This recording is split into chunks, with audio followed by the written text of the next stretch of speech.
CTET paper two maths pedagogy के जो question हैं वो हम सॉल्व करने वाले हैं, जो कि एग्ज़ाम की दृष्टि से बहुत ही महत्वपूर्ण रहने वाले हैं। सबसे पहला क्वेश्चन, निम्नलिखित में से कौन सा उदाहरण पूर्णांकों की अवधारणा को स्पष्ट करने में सहायक नहीं हो सकता। पूछा जा रहा है कि पूर्णांकों की अवधारणा को स्पष्ट करने में कौन सहायक नहीं हो सकता। तो स्टेटमेंट को पढ़ना है और पढ़ के ये बताना है कि कौन सा ऐसा स्टेटमेंट है जो पूर्णांकों की अवधारणा को स्पष्ट नहीं कर सकता है। चलिए तो हम स्टेटमेंट पढ़ते हैं। 4 स्टेटमेंट दिए गए हैं। पहला स्टेटमेंट है कि बैंक खाते में जमा राशि और निकाली गई राशि का विवरण। तो इससे पूर्णांकों की जो अवधारणा वो स्पष्ट हो रही है। तापमान 0 डिग्री सेल्सियस से नीचे और ऊपर जा रहा है, ठीक है। और एक वाहन का ऋणात्मक त्वरण के रूप में धीमा और धनात्मक त्वरण के रूप में तेज होना।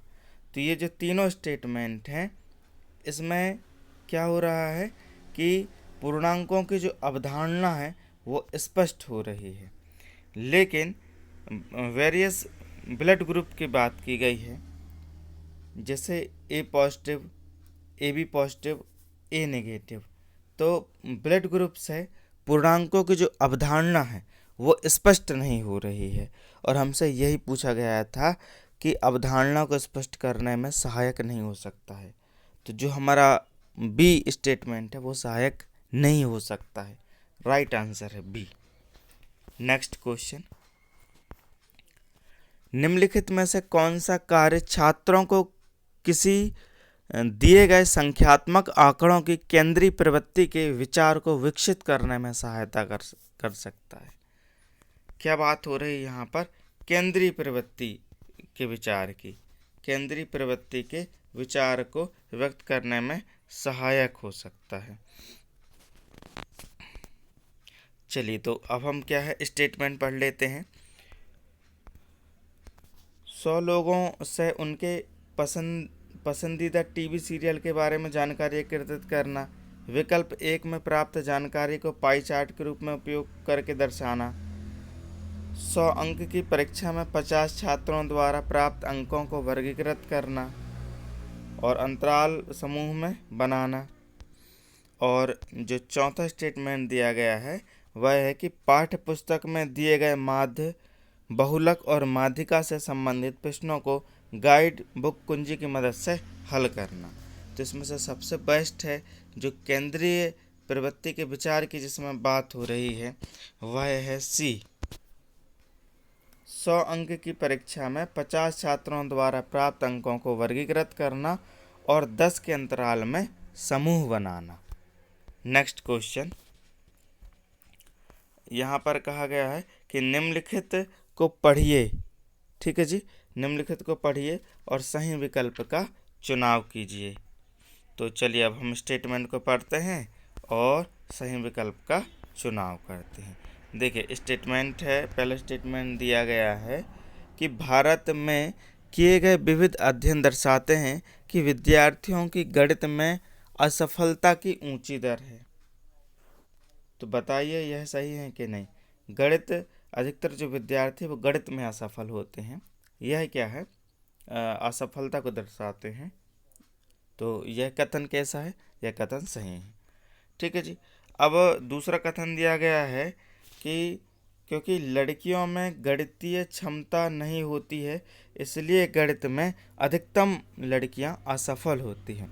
तो देखिए लड़कों और लड़कियों की जहाँ पर बात हो जाए, ठीक है, तो ये क्या है? रूढ़िवादिता दर्शाते हैं कि लड़के बाहर का काम करेंगे और जो लड़कियां हैं वो घर का काम करेंगी। तो ये क्या है? रूढ़िवादिता है, रूढ़िवादी सोच है कि जो लड़कियां हैं वो गणित में उनकी जो क्षमता है वो कम होती है। तो हमारा जो इसमें कथन है वो ए सही होगा, और जो आर जिसमें रूढ़िवादिता की बात की गई है वह गलत होगा। ठीक है, तो इस प्रकार हम कह सकते हैं कि हमारा जो राइट आंसर है वो डी होगा, जिसमें कहा गया है कि ए सही है और आर गलत है। नेक्स्ट क्वेश्चन में कहा गया है कि निम्नलिखित में से कौन सा गणित शिक्षण में ICT information and communication technology को शामिल करने का सबसे अच्छा तरीका है। ठीक है, कैसे हम आईसीटी को शामिल कर सकते हैं, कौन सा जो तरीका है वह सबसे अच्छा है। तो इसमें से जो सबसे अच्छा तरीका है वो है कि जियोजेब्रा का उपयोग करते हुए कक्षा में पढ़ाना। जियोजेब्रा का उपयोग करते हुए कक्षा में पढ़ाना। देखिए, जो जियोजेब्रा का उपयोग करते हुए कक्षा में पढ़ाना गणित शिक्षण में आईसीटी को शामिल करने का सबसे अच्छा तरीका है। जियोजेब्रा सॉफ्टवेयर की सहायता से शिक्षार्थी खोज पराग उपागम के द्वारा ज्यामिति की सभी अवधारणाओं को सीख सकते हैं। नेक्स्ट क्वेश्चन, निम्नलिखित में से कौन सा गणितीय निर्देशन मॉडलिंग का उपयुक्त उदाहरण नहीं है। इसमें से मैथमेटिकल मॉडलिंग का कौन सा जो उदाहरण है वह उपयुक्त नहीं है, उसके बारे में हमें बताना है। तो चलिए, किसी देश में मानसून के आने की प्रायिकता, ठीक है, यह क्या उपयुक्त है मैथमेटिकल मॉडलिंग के लिए। और किसी व्यक्ति के शरीर में रक्त का आयतन आकलित करना और एक ऐसे स्थान पर किसी नदी की गहराई और चौड़ाई ज्ञात करना जहां पहुंचा ना जा सके। तो ये जो तीनों स्टेटमेंट हैं वो क्या हैं, मैथमेटिकल मॉडलिंग से संबंधित हैं। लेकिन जब हम बात करते हैं फलक और किनारों के बारे में समझाने के लिए ठोस घन क्यूब के एक प्रतिरूप का मॉडल का उपयोग करना, तो यह क्या है, गणितीय निर्देशन के लिए उपयुक्त उदाहरण नहीं है मैथमेटिकल मॉडलिंग के लिए। नेक्स्ट क्वेश्चन में कहा गया है कि राष्ट्रीय पाठ्यचर्या एनसीएफ 2005 के अनुरूप निम्नलिखित में से किसे गणित शिक्षण को आनंदमय और रुचिकर बनाने के लिए माना गया है। तो चलिए स्टेटमेंट हम पढ़ लेते हैं। रंगों और चित्रों से भरी पाठ्यपुस्तक का उपयोग करना। रंगों और चित्रों से भरी पाठ्यपुस्तक का उपयोग करना। रंग और चित्र बस हों और उसमें कोई चीज़ बच्चों को पढ़ाने या पढ़ने लायक ना हो, तो ये नहीं है। स्मृति सहायक तकनीकों का उपयोग करना और गणित के सूत्रों को रटवा कर याद करना। तो गणित के सूत्रों को हम रटवा कर याद नहीं करवाते हैं। ठीक है, शिक्षण के लिए कंप्यूटर पर आधारित साधनों का उपयोग करना, और जिसके पास कंप्यूटर नहीं है तो इस तरह से जो तीनों स्टेटमेंट है ना, वह क्या है, गणित शिक्षण को आनंदमय और रुचिकर बनाने के लिए उतने सहायक नहीं हैं जितना कि जो स्टेटमेंट में दिया गया है कि दैनिक पाठ में पहेलियों और कहानियों और गणितीय युक्तियों को शामिल करना।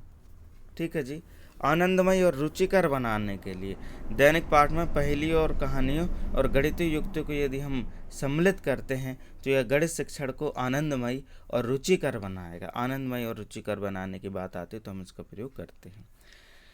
कंप्यूटर का प्रयोग भी आनंदमय, ठीक है, कंप्यूटर का प्रयोग से भी हम क्या है, आनंदमय और रुचिकर बना सकते हैं। लेकिन एनसीएफ 2005 के अनुसार दैनिक पाठ में पहेली, कहानी और गणितीय युक्तियों को यदि हम शामिल करते हैं तो यह शिक्षण को आनंदमय और रुचिकर बनाएगा। इसका ये राइट आंसर हो गया सी।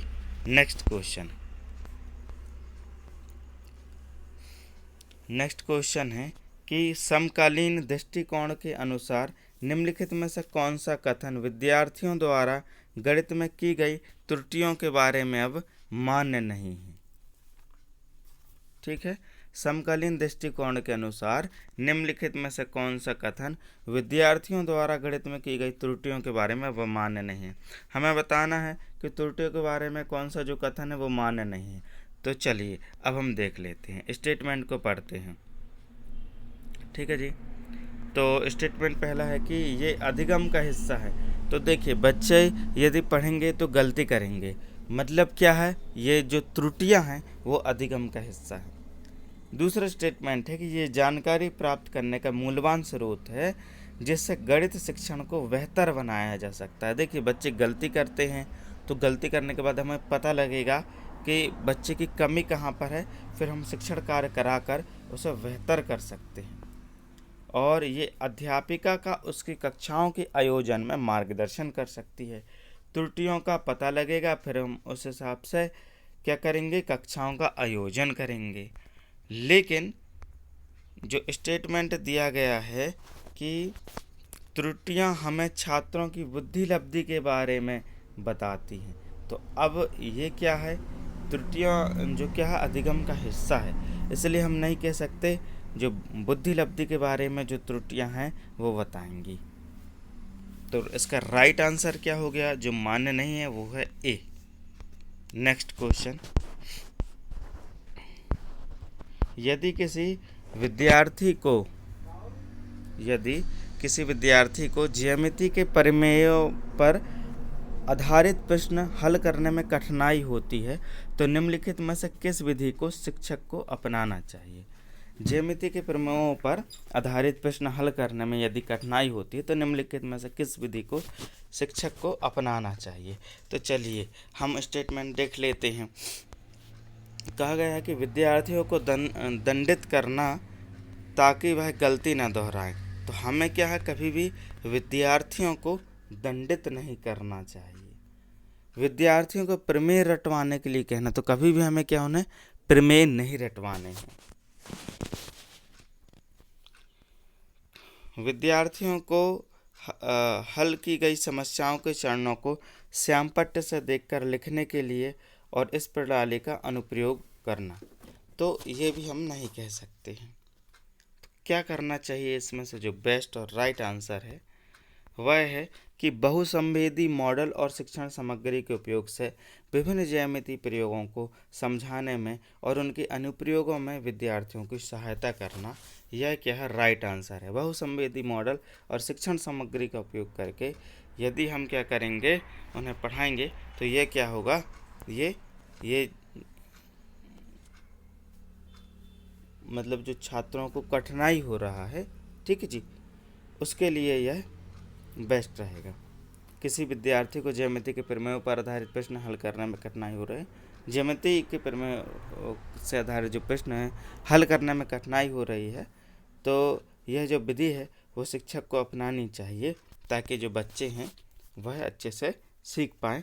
सी हमारा राइट आंसर है। नेक्स्ट क्वेश्चन, राष्ट्रीय पाठ्यक्रम रूपरेखा 2005 के अनुसार स्कूली गणित उन परिस्थितियों में होता है जहां स्कूली गणित की बात हो रही है।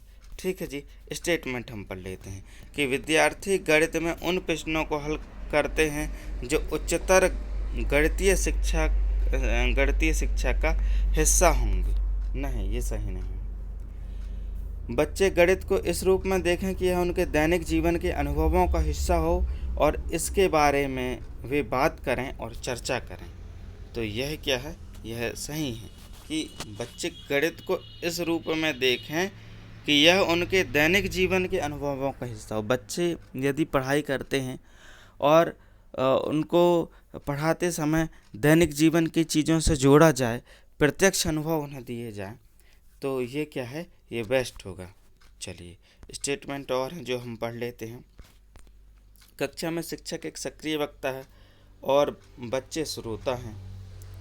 बच्चे पहाड़ों को एक साथ ऊंचे स्वर में गा रहे हैं। तो इसमें से क्या है जो बेस्ट रहेगा, राष्ट्रीय पाठ्यक्रम रूपरेखा NCF 2005 के अनुसार स्कूली गणित उन परिस्थिति में होता है। देखिए स्कूली जो गणित है वो उन परिस्थिति में होगा जहाँ पर बच्चे क्या करेंगे, दैनिक जीवन के अनुभव का हिस्सा हो। ठीक है, गणित को इस रूप में देखें कि यह क्या है, उनके दैनिक जीवन के अनुभवों का हिस्सा हो, तो यह क्या है, सही होगा। तो हमारा जो राइट आंसर हो जाएगा वो है B. Thanks for watching this video.